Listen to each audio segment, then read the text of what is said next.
Hello everyone, welcome you all. This is a 7th video lecture for your 4th lesson, which is chemical thermodynamics. In previous video lecture we was studied the different types of enthalpy and numerical based on the enthalpies. Okay, then आज हमें पढ़ना है उसके आगे का part which is standard form of enthalpy. ठीक है, देखिए हमने एंथैल्पी के टाइप्स पढ़े, एंथैल्पी क्या होती है ये भी पढ़े, बट हमें आज एंथैल्पी स्टैंडर्ड फॉर्म में पढ़नी है. ठीक है, मतलब स्टैंडर्ड फॉर्म में कैसे, तो देखिए उसकी 3 टाइप्स है. पहला तो एंथैल्पी जो है आपकी स्टैंडर्ड एंथैल्पी ऑफ रिएक्शन. ठीक है, फिर सेकंड है standard enthalpy of formation and third है स्टैंडर्ड एंथैल्पी ऑफ कंबशन. ठीक है, तो ये 3 टाइप्स हमें पढ़ने हैं एंथैल्पी के. अब देखिए पहला टाइप पे आते हैं which is standard enthalpy of reaction. तो पहले इसकी डेफिनेशन लिख लेते हैं. देखिए ये जो वर्ड है स्टैंडर्ड एंथैल्पी ऑफ रिएक्शन, ठीक है, डेफिनेशन जो ये वर्ड है, ठीक है, वर्ड से आपको इंडिकेट कर रही है कि जो आपकी रिएक्शन है, ठीक है, या फिर जो एंथैल्पी चेंज है ड्यूरिंग रिएक्शन. ठीक है, रिएक्शन जब हो रही है तो आपके जो रिएक्टेंट एंड प्रोडक्ट होंगे वो कैसे होंगे, स्टैंडर्ड स्टेट में होंगे. पहले डेफिनेशन लिख लेते हैं, फिर उसके बाद अच्छे से उसको क्लियर करेंगे. ठीक है, तो देखिए the standard enthalpy of reaction is the enthalpy change accompanying the reaction when the reactant and product involved are in their standard state. ठीक है, देखिए क्या कहा मैंने, जो हमारी स्टैंडर्ड एंथैल्पी होती है, ठीक है, स्टैंडर्ड एंथैल्पी ऑफ रिएक्शन, तो उसमें जो आपकी एंथैल्पी चेंज होती है ड्यूरिंग रिएक्शन, मतलब रिएक्शन हो रही है और आपकी यहाँ पे एंथैल्पी चेंज कब होंगी, जब आपके reactant and product standard state में रहेंगे तब होंगी. ठीक है, इसी को हम क्या कहेंगे, standard enthalpy of reaction. Clear है ये डेफिनेशन. अब देखिए थोड़ा सा एक एग्जाम्पल के थ्रू आपको समझा के देती हूँ स्टैंडर्ड एंथैल्पी ऑफ रिएक्शन को. देखिए अब जो आपकी रिएक्टेंट है एंड प्रोडक्ट है, तो देखिए मैंने यहाँ पे रिएक्टेंट कौन सा लिया है, आपका स्टैंडर्ड रिएक्टेंट. ठीक है, जब आपकी स्टैंडर्ड रिएक्टेंट होंगी तभी आपको स्टैंडर्ड प्रोडक्ट मिलेगा. तो आपका अगर स्टैंडर्ड रिएक्टेंट मतलब रिएक्शन कर रहा है किसी दूसरे स्टैंडर्ड रिएक्टेंट के साथ, तो वो आपको प्रोडक्ट में भी क्या देगा, स्टैंडर्ड प्रोडक्ट देगा. ठीक है, तो इसी एंथैल्पी को हम क्या कहेंगे, स्टैंडर्ड एंथैल्पी ऑफ रिएक्शन कहेंगे. और एक बात, जो आपकी स्टैंडर्ड एंथैल्पी है ये हमने देखिए किससे रिप्रेजेंट किए गए हैं, तो it is represented by the delta H naught R. ठीक है, इसका नोटेशन ध्यान में रखिएगा, delta H naught R. Okay, अब देखिए इसके बाद हमें नेक्स्ट टॉपिक पढ़ना है थर्मोकेमिकल इक्वेशन. ठीक है, पहले तो इसकी इंफॉर्मेशन देख लेते हैं. तो देखिए it is balanced chemical equation in which the enthalpy change, physical state and the number of moles of the reactant and product have been specified.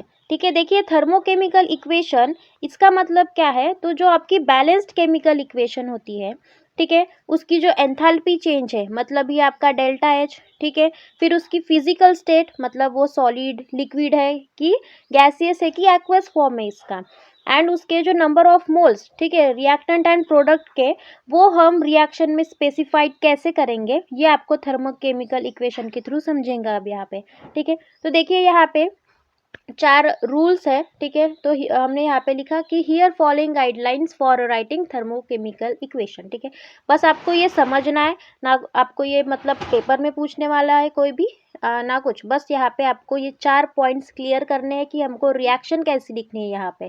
ठीक है, कि पहला जो कंडीशन है यहाँ पे, कंसिडर द बैलेंस्ड इक्वेशन. ठीक है, हमें यहाँ पे कैसी इक्वेशन कंसिडर करनी है, बैलेंस्ड इक्वेशन. देखिए कभी कभी एग्जामिनर क्या करते हैं, आपको इक्वेशन जो है वो मतलब आपकी केमिकल इक्वेशन वो बैलेंस्ड नहीं देते. ठीक है, तो पहले आपको बैलेंसिंग सीखना पड़ेगा. ठीक है, तो देखिए बैलेंस कैसे करते हैं, एक एग्जांपल के थ्रू आपको यहाँ पे समझा के देती हूँ. ठीक है, अब देखिए जो आपका ये मीथेन है, ठीक है, CH4 एंड ऑक्सीजन, तो आपका मीथेन इस ऑक्सीजन के साथ रिएक्शन कर रहा है, तो प्रोडक्ट में हमें क्या दे रहा है, कार्बन डाइऑक्साइड एंड वाटर का फॉर्मेशन. सो अब यहाँ पे देखिए ध्यान से, ये बैलेंस्ड है क्या, देखिए कार्बन एक है, रिएक्टेंट साइड में हाँ एक ही है, बट प्रोडक्ट साइड में वो भी एक ही है, दोनों मतलब बैलेंस्ड है, ठीक है। कार्बन 1 और रिएक्टेंट एंड प्रोडक्ट साइड दोनों इसमें है। अब देखिए हाइड्रोजन की तरफ आइए, हाइड्रोजन यहाँ पे बैलेंस है क्या, तो आपकी जो रिएक्टेंट साइड है हाइड्रोजन यहाँ पे 4 है, एंड जो प्रोडक्ट साइड है वहाँ पे देखिए H2O मतलब H2 ही है, 2 ही है यहाँ पे बस, ठीक है। मतलब आपका हाइड्रोजन यहाँ पे अनबैलेंस्ड है, तो इसको बैलेंस्ड करना पड़ेगा। तो पहला पॉइंट यही बता रहा है कि ये जो आपकी रिएक्शन है इसको पहले बैलेंस्ड करो, तो चलिए इसको बैलेंस कर लेते हैं।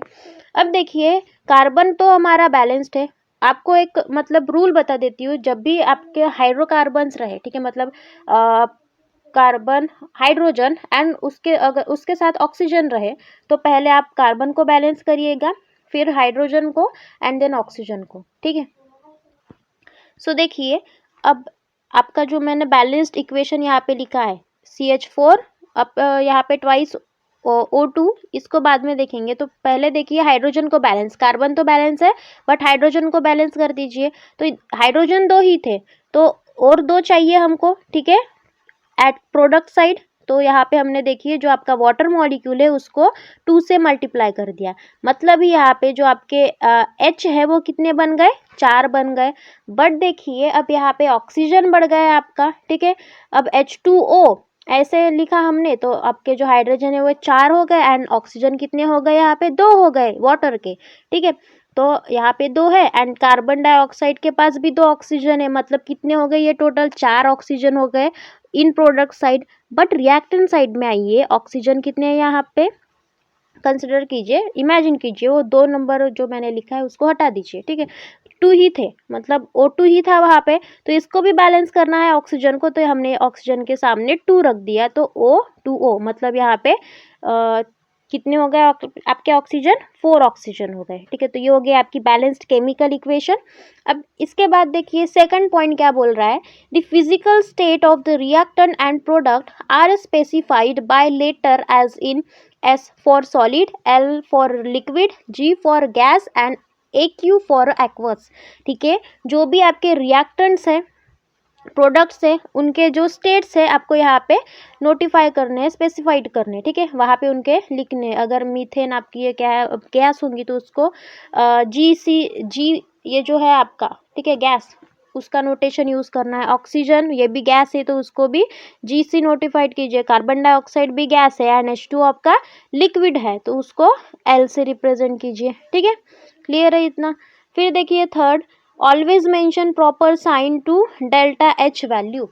अब ये मोस्ट इंपॉर्टेंट है और कभी ना भूलने वाला लाइन है ये, ठीक है। क्या कहा उन्होंने कि जो आपका डेल्टा H मतलब चेंज इन एंथैल्पी है, ठीक है, इसके जो साइंस है उसको प्रॉपरली मेंशन कीजिए। अब प्रॉपरली मेंशन मतलब ही क्या, तो जो आपकी एंथैल्पी होती है कभी पॉजिटिव होती है कभी निगेटिव होती है, ठीक है। हमने देखिए एंडोथर्मिक एंड एक्सोथर्मिक में पढ़ा इन प्रीवियस वीडियो लेक्चर, ठीक है। लास्ट ही टॉपिक है वो, एकदम आप जाके देख लीजिए, ठीक है।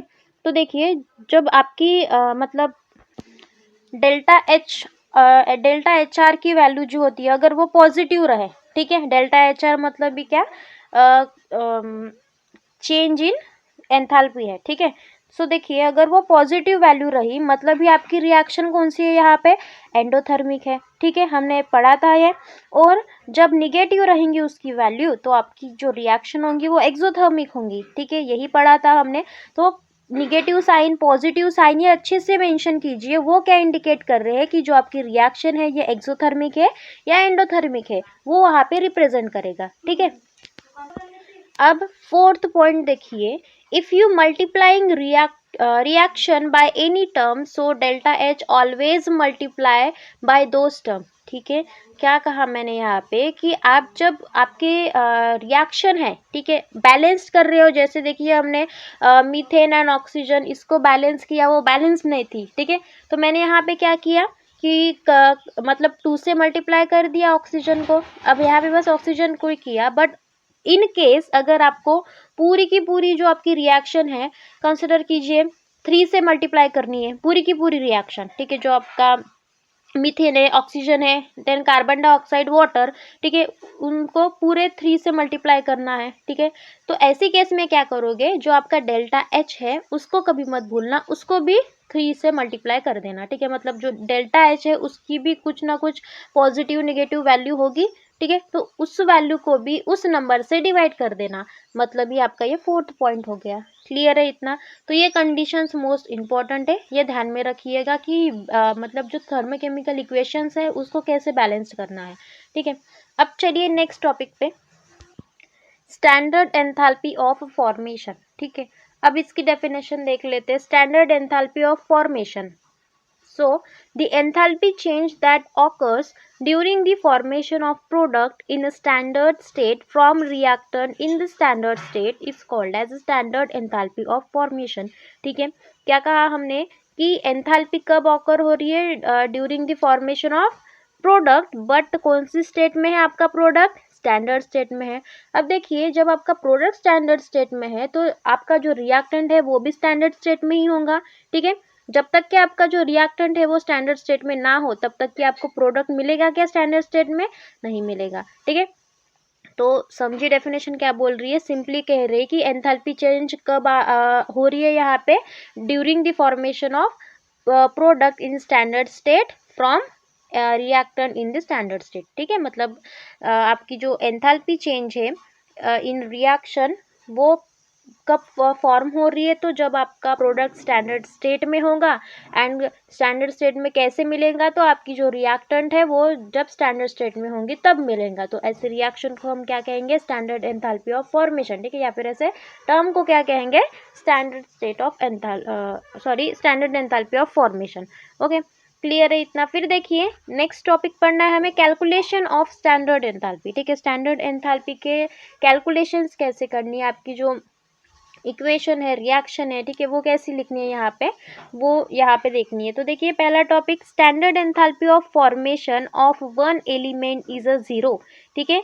क्या कह रहा है ये पॉइंट कि जो आपकी स्टैंडर्ड एंथैल्पी है, ठीक है, मतलब भी डेल्टा एच नॉट, अब क्या कहा, ऑफ फॉर्मेशन, मतलब फॉर्मेशन, तो फॉर्मेशन का हमेशा एफ लिखना, जैसे हमने ऑफ रिएक्शन कहा, रिएक्शन का आर लिखा हमने, डेल्टा एच नॉट आर ऐसे लिखा था।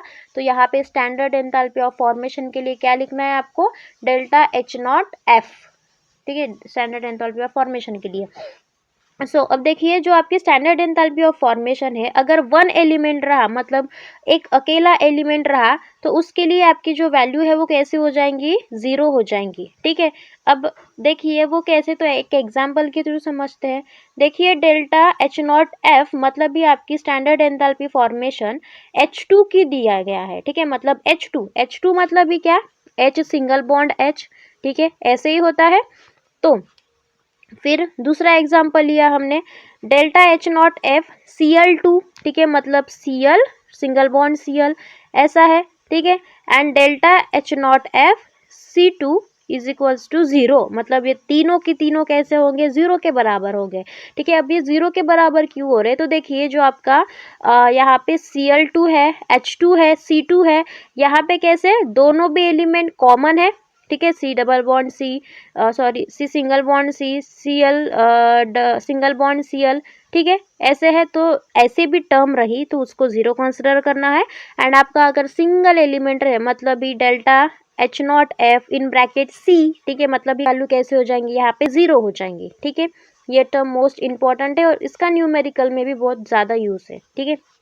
अब सेकंड पॉइंट पे आइए, standard enthalpy of formation of a compound is equal to its standard enthalpy, ठीक है। क्या कहा हमने कि जो हमारा स्टैंडर्ड एंथैल्पी ऑफ फॉर्मेशन होता है किसी भी कंपाउंड का, वो इक्वल होता है उसके स्टैंडर्ड एंथैल्पी से, ठीक है। मतलब ये देखिए जो आपकी delta H not F compound, ठीक है, ये किसके बराबर होगा, यहाँ पे डेल्टा एच नॉट एफ इस कंपाउंड के बराबर होगा, ठीक है।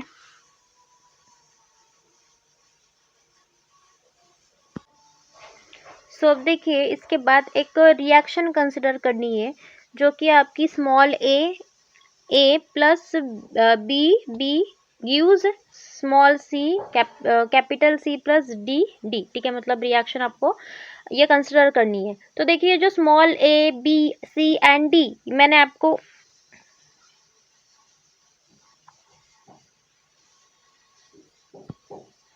देखिए यहाँ पे हमें एक रिएक्शन कंसिडर करनी है जो कि आपकी ये है इक्वेशन कि a plus b gives c plus dd। ठीक है, तो देखिए यहाँ पे जो आपके small a, small b, small c and small d है वो इंडिकेट क्या कर रहे हैं, तो स्टाइकोमेट्री। ठीक है, तो ये जो स्टाइकोमेट्री या फिर आप क्या कह सकते हैं, नंबर ऑफ मोल्स कितने हैं वो इंडिकेट कर रहे हैं यहाँ पे।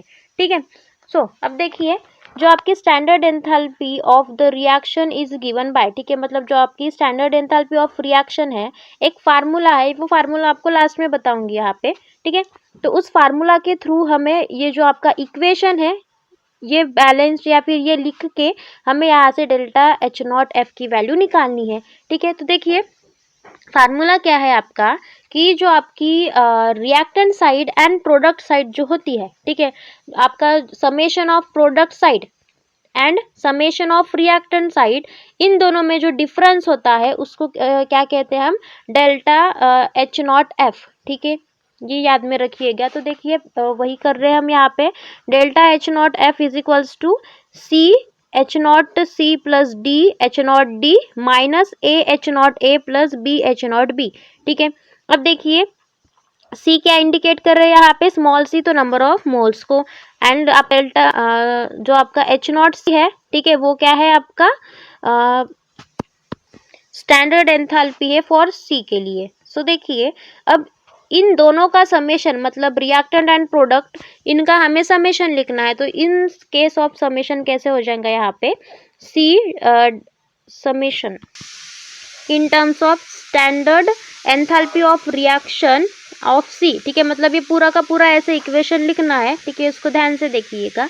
अब देखिए ये इक्वेशन यहाँ पे अगर आपने वैल्यूज पुट अप कर ली, delta H not F in bracket C, ठीक है, इसकी वैल्यू आपको गिवन होंगी। न्यूमेरिकल हम जब सॉल्व करेंगे तब आपको ये अच्छे से समझेगा। ठीक है, तो देखिए जो यहाँ पे डेल्टा एच नॉट एफ है, इसकी वैल्यू हम इस इक्वेशन के थ्रू कैलकुलेट कर सकते हैं। एंड जो मेन फार्मूला है इसका, देखिए क्या है, delta H not F is equals to summation of delta H not F product minus summation of delta H not F reactant.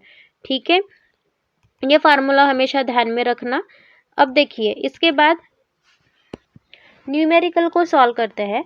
सो देखिए calculate standard enthalpy of reaction twice C2H6 gives plus 7O2 gives 4 carbon dioxide plus 6 moles of H2O।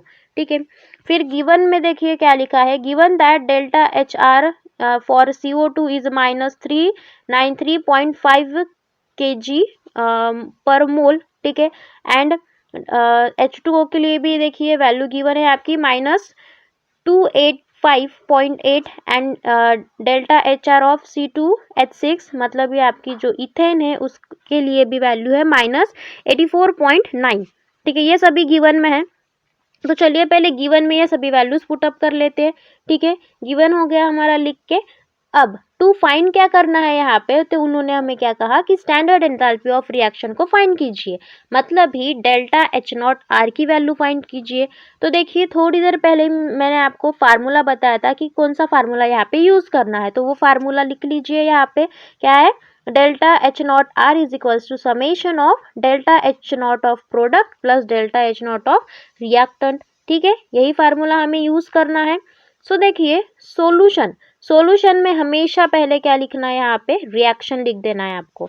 तो देखिए reaction हमने लिख ली, C2H6 plus O2 gives CO2 plus H2O। ठीक है, अब ध्यान से देखिएगा कि हमारी रिएक्शन बैलेंस्ड है क्या नहीं। हमारे रूल है पहला कि पहले तो रिएक्शन बैलेंस्ड है या नहीं वो देखिए। तो देखिए यहाँ पे कार्बन कितने हैं आपके, 4 है, और इस साइड भी 4 है। फिर रिएक्टेंट साइड में आपके हाइड्रोजन कितने हैं, तो 12 है। फिर प्रोडक्ट साइड में आइए, कितने हैं यहाँ पे वाटर मॉलिक्यूल में देखिए H2O और सामने 6 लगा है, मतलब ये 6 इंटू 2 कितना हो गया 12 हो गया, तो यहाँ पे 12 आपके हाइड्रोजन हो गए, मतलब ये भी बैलेंस्ड है रिएक्टेंट एंड प्रोडक्ट। बचा क्या, ऑक्सीजन। ऑक्सीजन को देखिए, अब देखिए रिएक्टेंट साइड में ऑक्सीजन आपका कितना है 7 2 14 इतना है, ठीक है। वही प्रोडक्ट साइड में आइए, ऑक्सीजन यहाँ पे कितने मिलेंगे आपको 4 2 8 एंड प्लस 6 कितने हो गए 14 हो गए। तो यहाँ पे भी हमारी पूरी की पूरी रिएक्शन बैलेंस्ड है, तो यहाँ पे कुछ करने की ज़रूरत नहीं है, फार्मूला में वैल्यू पुटअप कीजिए, ठीक है। Delta H R is equals to हमने यहाँ पे फार्मूला लिखा। अब देखिए समेशन ऑफ हमें क्या लिखना है, प्रोडक्ट साइड का समेशन, मतलब ही प्रोडक्ट साइड में जितने भी आपके कंपाउंड्स है मॉलिक्यूल्स है उनकी एडिशन, ठीक है, इन terms of delta H not, ठीक है, इस टर्म में लिखना है हमें। तो देखिए हमने क्या लिखा, स्टाइक्यूमेट्री हम सामने लिखते हैं, हमेशा ध्यान में रखिएगा।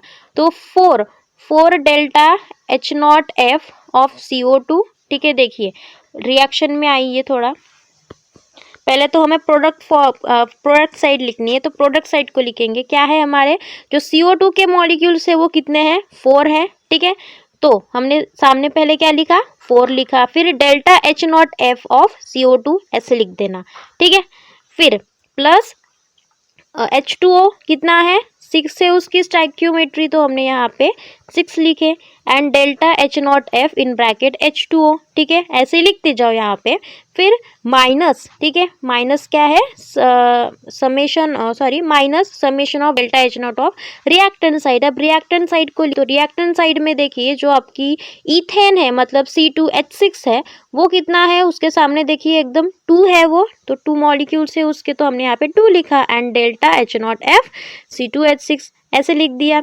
फिर प्लस ऑक्सीजन कितना है आपका 7 है, तो हमने 7 लिखा and delta H not F in bracket O2, ठीक है। तो ये हो गया, सभी फार्मूला में हमने ये पुटअप कर लिया है, ठीक है।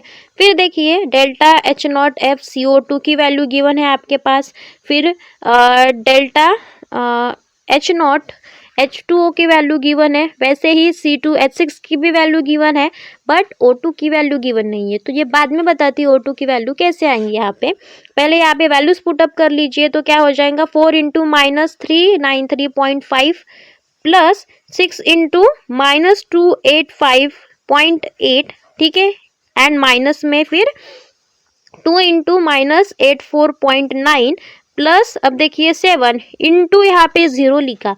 0 क्यों लिखा, देखिए थोड़ी देर पहले ही बताया मैंने आपको कि जो डेल्टा एच नॉट एफ मतलब भी आपका स्टैंडर्ड एंथैल्पी ऑफ फॉर्मेशन, अगर आपके जो ऑक्सीजन या फिर कौन से भी एलिमेंट होंगे, ठीक है, दोनों सेम अगर रहे या फिर अकेला अगर एलिमेंट रहा तो वो कैसे हो जाती है 0 हो जाती है, ठीक है। उनकी जो स्टैंडर्ड एंथैल्पी ऑफ रिएक्शन होती है वो कैसे होंगी 0 होंगी, तो यहाँ पे हमने इस वजह से 0 पुटअप कर लिया, ठीक है। Then after solving this equation we got delta H naught R की वैल्यू कितनी मिलेगी -3119 किलो जूल, ठीक है। इतना हमें यहाँ पे डेल्टा एच नॉट आर की वैल्यू मिल रही है, ठीक है। सिंपल है, फार्मूलाज में वैल्यू पुटअप करने हैं, अब कैसे लिखना है वो आपके मतलब आपको समझना चाहिए, ठीक है।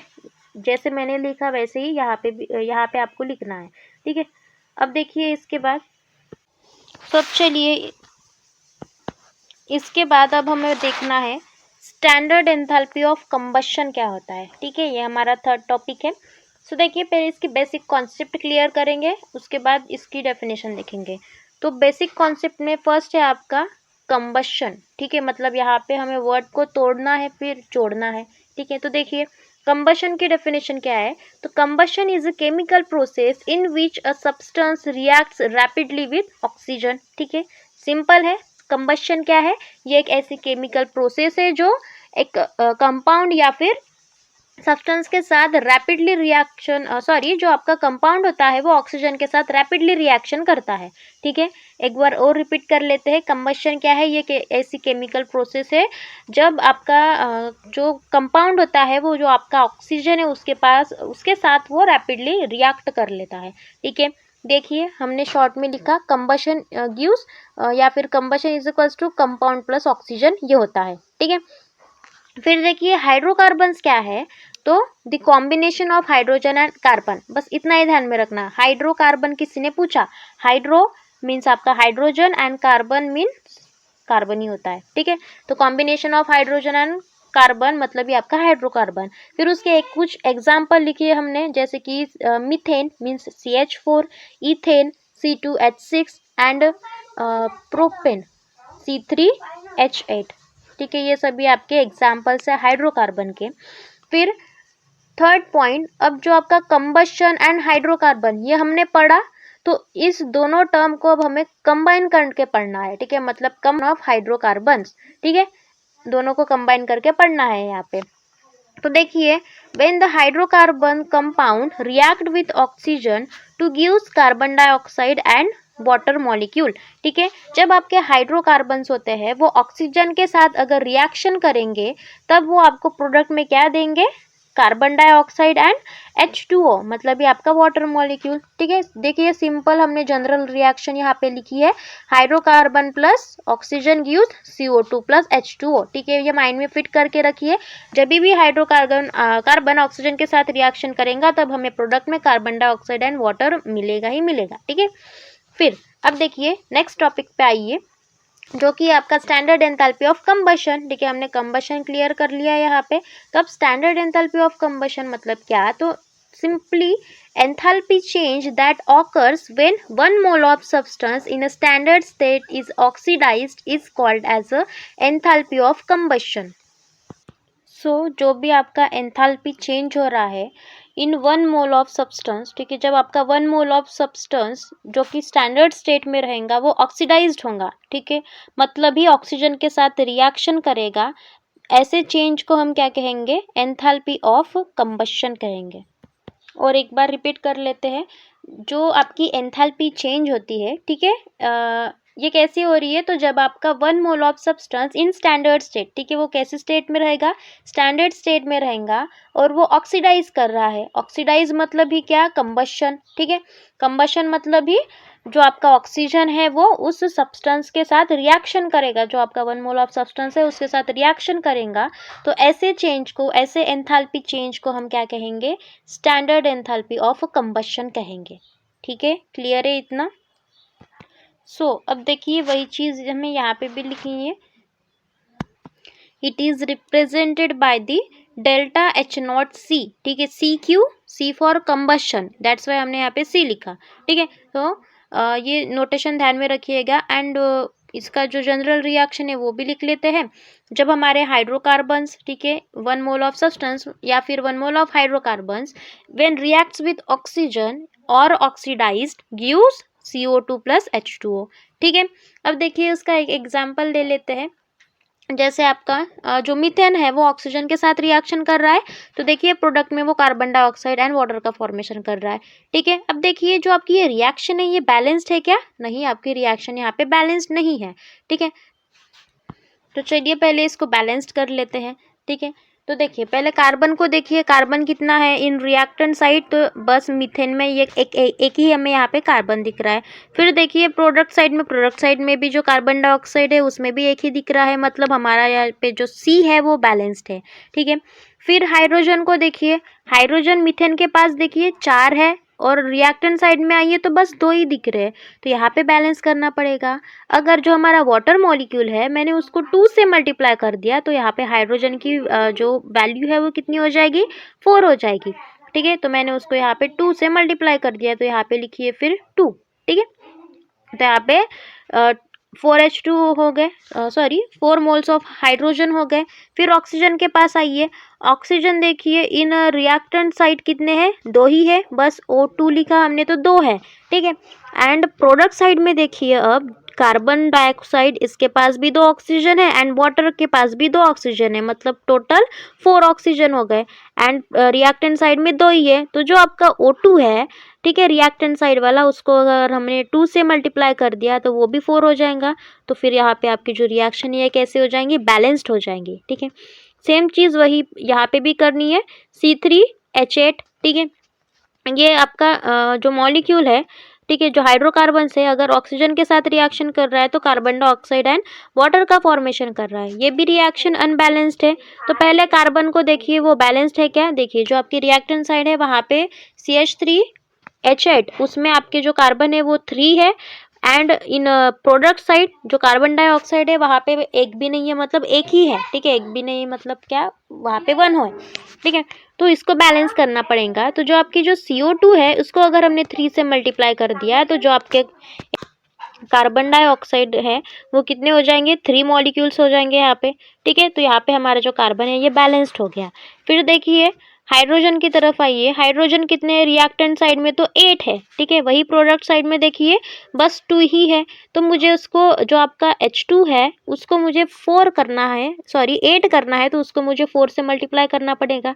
तो दैट्स वाई हमने यहाँ पे जो वाटर मॉलिक्यूल है उसके सामने 4 लिखा। ठीक है, अब देखिए कार्बन भी बैलेंस्ड हो गया, हाइड्रोजन भी हो गया। ऑक्सीजन के पास आइए, ऑक्सीजन देखिए कितना है रिएक्टेंट साइड में, तो यहाँ पे कितना है 2 ही है। ठीक है, अब का जो आपकी प्रोडक्ट साइड है उसकी तरफ आइए, तो जो आपके ऑक्सीजन है देखिए यहाँ पे 3 2 6, कार्बन डाइऑक्साइड का 3 2 6 हो जाएगा, तो यहाँ पे 6 है, एंड वाटर मॉलिक्यूल के पास 4 है, तो मतलब 10 है यहाँ पे टोटल, और यहाँ पे बस 2 ही है। ठीक है, तो अगर हम 5 से मल्टीप्लाई कर दे जो रिएक्टेंट साइड वाला O2 है तो यहाँ पे भी वो 10 हो जाएंगे, तो हमने यहाँ पे लिखा 5। तो ये हो गई आपकी बैलेंस्ड केमिकल इक्वेशन। ठीक है, तो ऐसे बैलेंसिंग करना है, ये आप ध्यान में रखिएगा। अब देखिए इसके बाद न्यूमेरिकल हमें देखने हैं। ठीक है, बेस्ड ऑन कंबशन। सो पहला है estimate the standard enthalpy of combustion of methane if delta H0F of methane is -74.8 kilojoule पर मोल and similar to standard enthalpy of combustion of CO2 gives -393.5 kilojoule per mole, and delta H0F of H2O gives -285.8 kilojoule per mole। सो ये आपका question है। पहले तो given में जितना भी data है वो लिख दीजिए। ठीक है, जो आपकी delta H0F for CH4 CO2 and H2O ये सभी वैल्यू लिख लीजिए, हमने यहाँ पे लिख लिया है। ठीक है, फिर देखिए रिएक्शन है, मतलब यहाँ पे गिवन नहीं है तो हमें पहले रिएक्शन भी लिखना पड़ेगा, तो गिवन में ही रिएक्शन लिख दीजिए। जब आपका मीथेन ऑक्सीजन के साथ रिएक्शन करेगा तब कार्बन डाइऑक्साइड एंड वाटर का फॉर्मेशन करेगा। ठीक है, तो हमने यहाँ पे केमिकल रिएक्शन लिख ली है। फिर और आपको और एक बात यहाँ पे बैलेंस्ड लिखनी है। ठीक है, सो अब देखिए टू फाइंड में हमें क्या करना है, तो डेल्टा H0C की वैल्यू। ठीक है, ध्यान से देखिएगा उन्होंने क्या कहा, estimate the standard enthalpy of combustion. ठीक है, एस्टिमेट मीन्स कैलकुलेट, कैलकुलेट क्या करना है हमें, तो स्टैंडर्ड एंथैल्पी ऑफ कंबशन।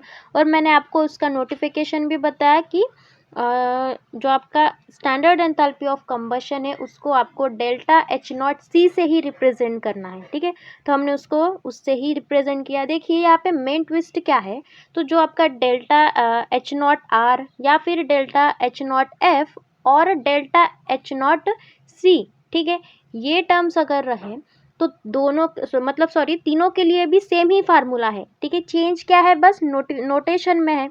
ठीक है, अगर डेल्टा HR रहा तो आपको R यूज़ करना है, C रहा तो C। ठीक है, बस इतना ही डिफरेंस है। फिर जो आपका फार्मूला है तीनों भी इसमें सेम है। ठीक है, सो देखिए अब फार्मूला लिखिए डेल्टा H0C, यहाँ पे देखिए मैंने R लिखा है बट आपको यहाँ पे C लिखना है। ठीक है, तो delta H0C is equals to summation of delta H0 of product plus delta H0 of reactant. ठीक है, जो F है उसको भी निगलेक्ट कीजिए या फिर चलता है। ठीक है, सो अब देखिए सॉल्यूशन में हमने पहले तो रिएक्शन लिख ली। ठीक है, because of reaction is most important. ठीक है, यहाँ पे आपके मीथेन का मॉलिक्यूल कितना है, 1 है। देन ऑक्सीजन मीन्स O2 कितना है, 2 है, एंड कार्बन डाइऑक्साइड अगेन 1 है, एंड वाटर मॉलिक्यूल आपके 2 है। ठीक है, ये बात यहाँ पे ध्यान में रखिए। जो आपकी स्टोइकियोमेट्री है, जो नंबर ऑफ एटम्स या फिर मॉलिक्यूल्स है, ठीक है, वो मोस्ट इम्पॉर्टेंट है। ठीक है, यहाँ पे सो फार्मूला लिख दीजिए, जो हमने ऊपर में लिखा वही हमने नीचे लिखा। तो अब इस फार्मूला में वैल्यूज पुटअप कीजिए तो कैसे हो जाएगा। अब देखिए क्या कहा हमने, summation of delta H0 of product. ठीक है, हमें किसका समेशन पे है, प्रोडक्ट का लिखना है, तो पहले प्रोडक्ट का लिखेंगे। देखिए 1 इंटू प्रोडक्ट में क्या है पहला आपका CO2, तो 1 into delta H naught of CO2 plus 2 into delta H naught of H2O। ठीक है, ट्वाइस मॉलिक्यूल है तो हमने यहाँ पे 2 लिखा। ठीक है, फिर माइनस, यहाँ पे पॉजिटिव साइन नहीं है, निगेटिव साइन है। ठीक है, ये भी थोड़ा सा करेक्शन कर लीजिए। यहाँ पे negative into 1 minus in bracket in bracket 1 minus, अब 1 है आपका मीथेन। ठीक है, तो हमने यहाँ पे लिखा उसकी स्टैक्यूमेट्री 1, सो 1 into delta H of CH4। ठीक है, मीन्स मीथेन प्लस आपका CO2 कितना है, 2 मॉलिक्यूल्स है, तो दैट्स वाई हमने 2 इंटू इन ब्रैकेट CO2। ठीक है, ऐसे लिखा है, sorry CO2 not O2, it's O2। सो अब देखिए वैल्यूज पुटअप कर लीजिए। डेल्टा H नॉट एफ की हमें वैल्यू गिवन है फॉर CO2 के लिए, तो वैल्यू लिख दीजिए कितनी है वो, -393.5। ठीक है, फिर प्लस 2 इंटू माइनस 285.8। ठीक है, H2O की वैल्यू, देन 1 इंटू मीथेन की वैल्यू कितनी है, -74.8 इंटू 2 इंटू, अब देखिए यहाँ पे जो आपका O2 है उसकी वैल्यू गिवन नहीं है। अब देखिए जब हमने थोड़ा जो हमारा प्रीवियस न्यूमेरिकल को सॉल्व किया था वहाँ पे भी ऐसी टर्म आई थी। ठीक है, कि O2 था, बस उसकी वैल्यू उन्होंने गिवन नहीं थी। ठीक है, मतलब दी गई नहीं थी वहाँ पे, तो क्या करा था हमने, इसकी वैल्यू यहाँ पे 0 कंसिडर की थी। ठीक है, बिकॉज हमने रूल पढ़ा है और रूल हमें पता है कि जब भी सेम एलिमेंट रहा है, ठीक है, दोनों में बॉन्डिंग रही या फिर सिंगल एलिमेंट रहा, तो हम जो हमारी स्टैंडर्ड एंथैल्पी होंगी वो कैसी होगी, 0 हो जाएगी उनके लिए। ठीक है, फिर देखिए आप ये सॉल्व करेंगे तो आपको जो वैल्यू मिलेंगी वो डेल्टा H नॉट C के मिलेंगी, और वो कितनी होगी, देखिए -890.3 केल्विन जूल इतनी मिलेंगी। ठीक है, क्लियर है इतना, तो ये हो गया आपका न्यूमेरिकल। अब इसके बाद हमें नेक्स्ट टॉपिक पढ़ना है जो कि है आपका बॉन्ड एंथैल्पी। ठीक है, ये थोड़ा सा अपोजिट है। अब तक के देखिए हमने 3 टर्म्स पढ़ी। ठीक है, स्टैंडर्ड एंथैल्पी की, for reaction, for combustion and for formation. ठीक है, तो तीनों इसमें हमने सेम फार्मूला यूज़ किया था। अब जो बॉन्ड एंथैल्पी होंगी उसके लिए थोड़ा सा अलग फार्मूला, ठीक है, उसके अपोजिट फार्मूला यूज़ करना है। तो वो कैसे, पहले तो इसकी डेफिनेशन देखिए। The enthalpy change that occurs during the breaking of covalent bond from one mole of gaseous molecule into atom is called bond enthalpy। ठीक है, क्या कहा, सिंपल डेफिनेशन है। डेफिनेशन क्या कह रही है यहाँ पे कि जो आपकी एंथैल्पी चेंज कब ऑकर होंगी, जब आपका कोवैलेंट बॉन्ड ब्रेक करेगा। ठीक है, मतलब कोवैलेंट बॉन्ड कौन सा, तो जो आपका 1 मोल ऑफ गैसियस मॉलिक्यूल होगा, जब वो ब्रेक होगा और एटम में कन्वर्ट हो जाएगा, तब ऐसे एंथैल्पी चेंज को हम क्या कहेंगे, बॉन्ड एंथैल्पी कहेंगे। ठीक है, और एक बार रिपीट कर लेते हैं, जो 1 मोल ऑफ गैसियस मॉलिक्यूल है, ठीक है, वो ब्रेक होगा, टूटेगा। ठीक है, और टूटने के बाद आपको 2 एटम्स देगा। ठीक है, अगर देखिए कौन सी एक चीज़ टूट रही है, ब्रेक हो रही है, तो वो 2 टुकड़ों में डिवाइड होती है। ठीक है, कभी कभी ज़्यादा टुकड़ों में डिवाइड होती है। ठीक है, तो यहाँ पे वही है, मॉलिक्यूल है आपका, मॉलिक्यूल ब्रेक होके आपको एटम्स दे रहे हैं। तो ऐसे चेंज को, ऐसे एंथैल्पी चेंज को हम क्या कहेंगे, बॉन्ड एंथैल्पी कहेंगे। ठीक है, और वो बॉन्ड कैसा है, यहाँ पे देखिए कोवैलेंट बॉन्ड है। ठीक है, तो कोवैलेंट बॉन्ड यहाँ पे ब्रेक होगा। सो अब देखिए उसके बाद जो आपका HCl है, ठीक है, ये जो मॉलिक्यूल है इन गैसियस स्टेट में है, तो ये ब्रेक होके देखिए यहाँ पे H एंड Cl ये आपको एटम्स दे रहा है। ठीक है, सो अब इसके बाद bond enthalpy is given by another formula. ठीक है, मतलब थोड़ा सा डिफरेंट फार्मूला है। तो देखिए अगर बॉन्ड एंथैल्पी आपको न्यूमेरिकल में पूछा तो कैसे लिखेंगे, bond enthalpy is equals to summation of delta H naught of reactant minus summation of delta H naught of product. ठीक है, देखिए क्या कहा, मतलब यहाँ पे क्या है, पूरा उल्टा है। पहले हम क्या लिखते थे, समेशन ऑफ प्रोडक्ट लिखते थे, बट यहाँ पे आपको क्या लिखना है, पहले summation of reactant then summation of product, ये लिखना है।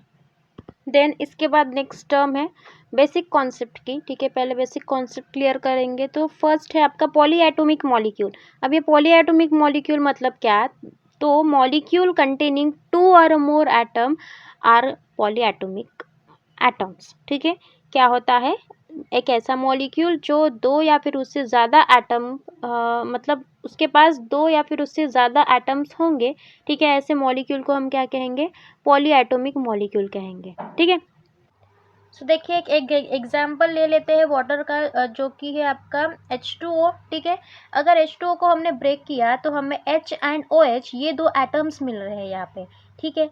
अब इस OH को अगेन जो आपको प्रोडक्ट में मिला, इस OH को अगर हमने ब्रेक किया तो वो भी आपको O एंड H ये दो एटम्स देगा, ठीक है। मतलब यहाँ पे क्या हो रहा है, पॉलीएटॉमिक मॉलिक्यूल है, ठीक है। पॉलीएटॉमिक मतलब ही दो या फिर उससे ज़्यादा एटम अगर कंटेन कर रहा है मॉलिक्यूल तो उसको हम कहते हैं पॉलीएटॉमिक मॉलिक्यूल। तो जो आपका वाटर है यहाँ पे कैसे हो गया, पॉलीएटॉमिक मॉलिक्यूल हो गया, ठीक है। अब सेकंड कॉन्सेप्ट देखिए, how to calculate average bond enthalpy of each bond, ठीक है। मतलब हर एक बॉन्ड की जो बॉन्ड एंथैल्पी होती है, ठीक है, वो कैसे कैलकुलेट करना है। तो देखिए हमने एक एग्जांपल लिया, वही रिपीट लिया वाटर का। अगर वाटर ब्रेक हो रहा है तो यहाँ से H एंड OH या आपको एटम्स मिल रहे हैं, ठीक है। इनकी हमें यहाँ पे बॉन्ड एंथैल्पी दी गई है, मतलब ये जो आपका देखिए हमने यहाँ पे डेल्टा H0B लिखा है, तो ये इंडिकेट क्या कर रहा है, आपकी बॉन्ड एंथैल्पी को इंडिकेट कर रहा है, वो कितनी है, X है, ठीक है। अब OH देखिए, जो OH है, इसको अगर हमने ब्रेक किया तो O एंड H ये दो एटम्स मिल रहे हैं, इनकी भी कुछ बॉन्ड एंथैल्पी होंगी, ठीक है। तो यहाँ से इसकी हमने कंसिडर की कि Y बॉन्ड एंथैल्पी है, ठीक है। So we calculate average bond enthalpy of each bond, so X plus Y divided by 2 ऐसे हो जाएगा ये, ठीक है। तो ये फार्मूला हमेशा ध्यान में रखना, अगर हमें average bond enthalpy each bond की कैलकुलेट करना है तो T1 है उनकी एडिशन डिवाइडेड बाय वो कितने नंबर्स में प्रेजेंट है, वो नंबर से उसको डिवाइड करना है, ठीक है। क्लियर है इतना, तो ये हो गया आपका bond enthalpy of each bond. Then देखिए यहाँ पे मैंने शॉर्ट में आपको मतलब कंफ्यूजन ना हो तो एक ऐसे फार्मूला लिख के दिया गया है कि कौन से मतलब रिएक्शन में या फिर एंथैल्पी में कौन सा फार्मूला यूज करना है, ओके। सो अब देखिए डेल्टा H0R, ठीक है। डेल्टा H0R मतलब ये स्टैंडर्ड एंथैल्पी ऑफ रिएक्शन, ठीक है। फिर delta H0C mean standard enthalpy of combustion and delta H0F मतलब ये स्टैंडर्ड एंथैल्पी ऑफ फॉर्मेशन। सो इन तीनों एंथैल्पीज के लिए, स्टैंडर्ड एंथैल्पी के लिए सेम एंड कॉमन फार्मूला है, ठीक है।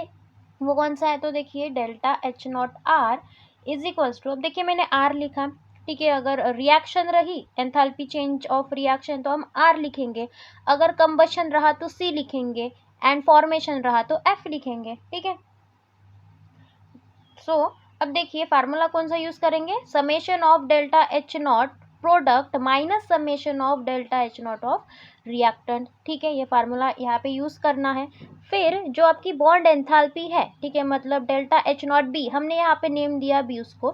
सो इसका फार्मूला बिल्कुल इसका अपोजिट है, क्या है, delta H0B is equals to summation of delta H0 of reactant minus summation of delta H0 of product, ठीक है। ये जो टेबल है इसका स्क्रीनशॉट लेके रख दीजिए, because it's most important for the numerical.